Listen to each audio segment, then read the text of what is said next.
I apologize for getting you to the open bar early. This delay brought to you by the FAA and apparently Mayor Pete. Anyway, we're going to jump right in.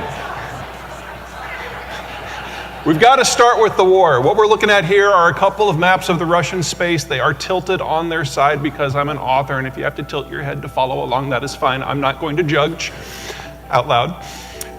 On the right, that orange is, the lighter color of orange is population density, and it's roughly the population density of Kansas if you melon scoop out Topeka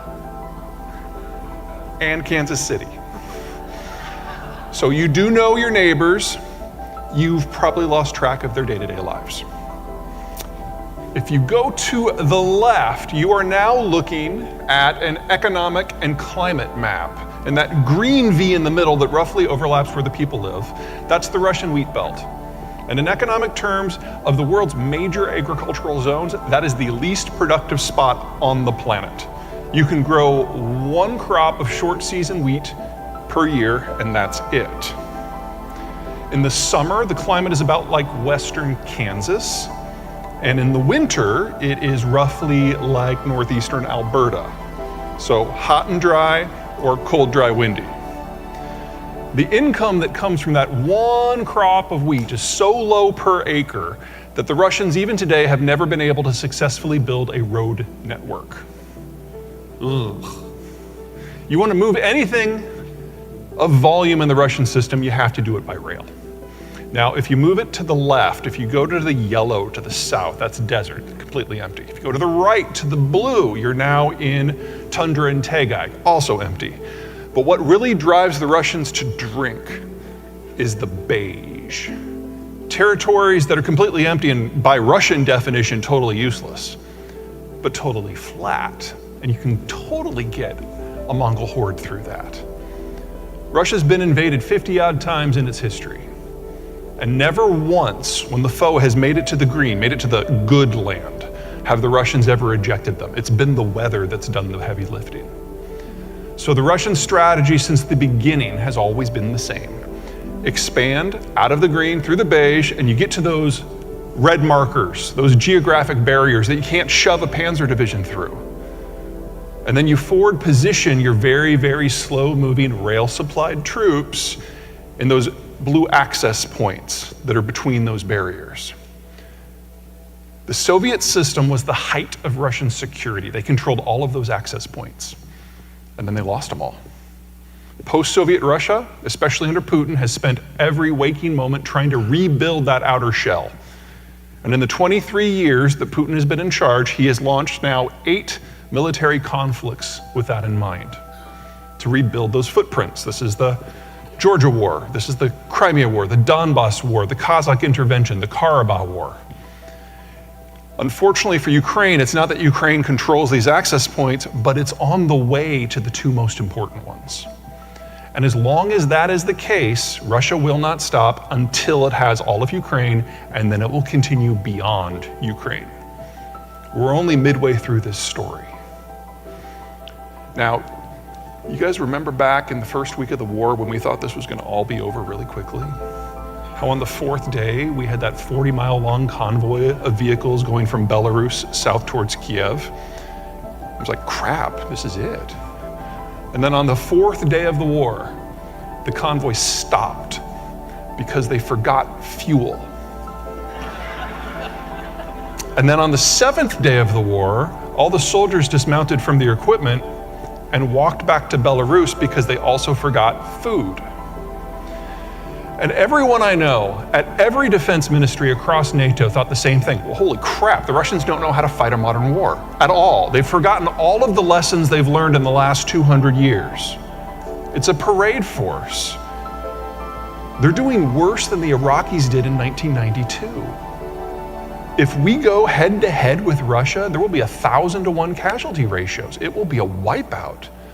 And this made no one happy at all, because the Russians see this war accurately as an existential battle for their survival. They know if they fail at this, they are completely exposed to whatever's next, and their demographic situation is so horrible. This is the last generation that they have soldiers to fight. So if we do have a direct confrontation with NATO, they will use every tool they have, and there will be a general nuclear exchange. So the decision was made very, very early in Washington and London and Berlin and the rest that we have to destroy the Russian military capacity to function here, now, in Ukraine, but without a single set of NATO boots on the ground. And so any equipment that the Ukrainians can prove that they can operate competently, that doesn't violate our security, they can have. And there's right now 60,000 Ukrainian troops training across NATO countries right now. They will all be back in theater by May when the spring offensive begins. That was our lesson.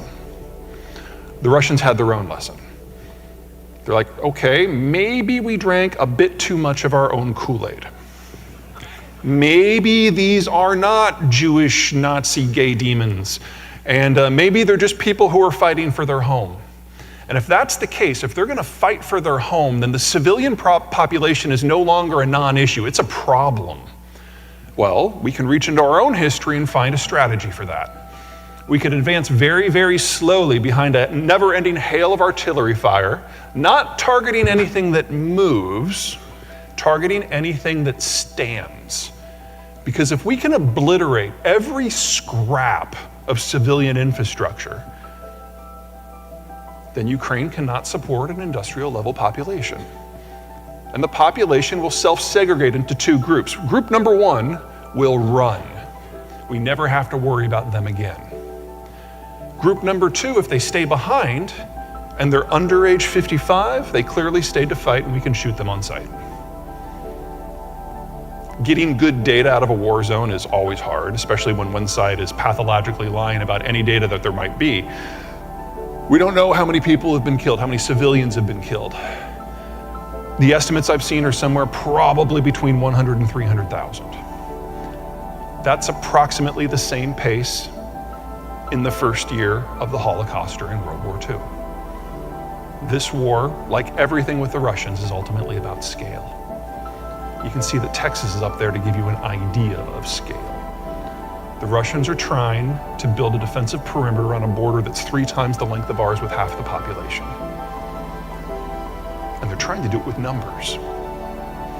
Okay. What we're looking at here is a map of the conflict zone. Now, those dotted lines are those all-important rail lines.